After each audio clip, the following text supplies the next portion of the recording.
Hey everyone, it's live dash cam Q&A. I'm Kim Brees with Keller Williams Realty here in Farmington, Missouri. I just pulled into the parking lot.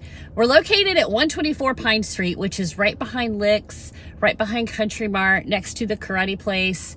We're next to Sheer Designs. We're next to Busy Bee Embroidery. We're next to Desired Health Chiropractic. So if you're ever looking for us at the office, you can find us right there. So I got people pulling in and they're looking at me like I'm crazy because I'm talking in my car.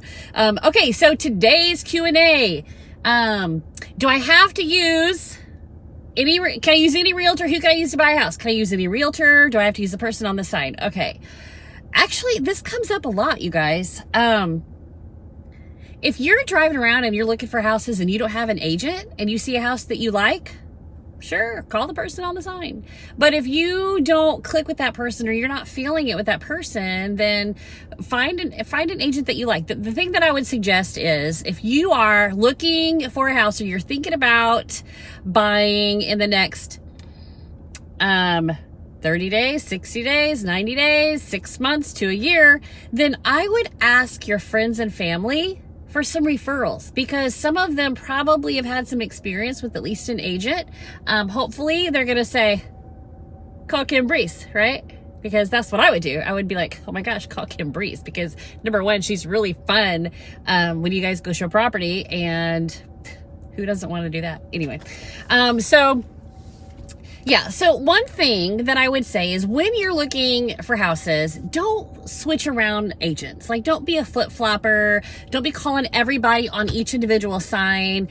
That's kind of annoying and not cool, because you need to have some loyalty, right? Because when you're dealing with a real estate agent, this is how they feed their family. This is how they provide an income. So they're taking the time, they're doing research for you, they're finding properties for you to see. You know, hey, stick with them. If you have a conflict with them or you're having an issue with them, then that's okay. Go somewhere else. But I mean, for the most part, like, any agent can show you any house. We all have access to the same data.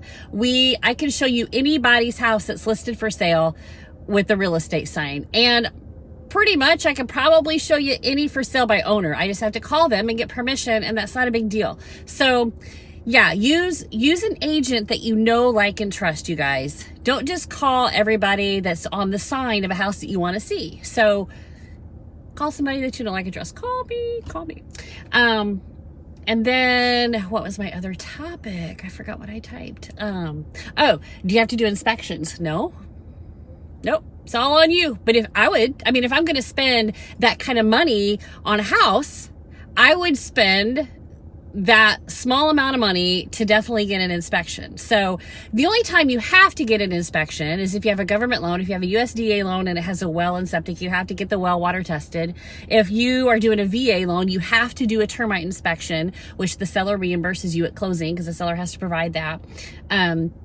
But everything else is up to you. So if I were spending thousands and thousands of dollars on the biggest purchase that I've ever made, I would definitely spend the few $100s that it takes to get it inspected. You could do a home inspection, you could do a radon, you could do termite, well and septic if it has that. And I think I talked about some of this on another video, but yeah, and those can range. I mean, depending on what inspections you get. A typical home inspection can go anywhere from $250 to $600. Then you're going to add on for a termite inspection, you're going to add on for a well and septic inspection. So all of these things, for a radon, all of the inspections you do, you're going to add on. So when you have an agent and you're looking at a home and you buy a home, your agent has people that she can recommend. Now, she can't tell you, I say she because I mean me, I can't tell you who to use.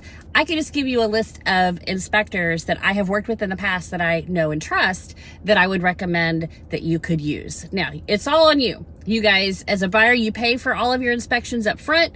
You set up the time to do the inspections, all of that. Now, your agent definitely helps you. Don't worry, we don't leave you hanging. We guide you through the whole process. But do you have to do inspections? Not really, but I would. I definitely would. So hope that answers your questions about that.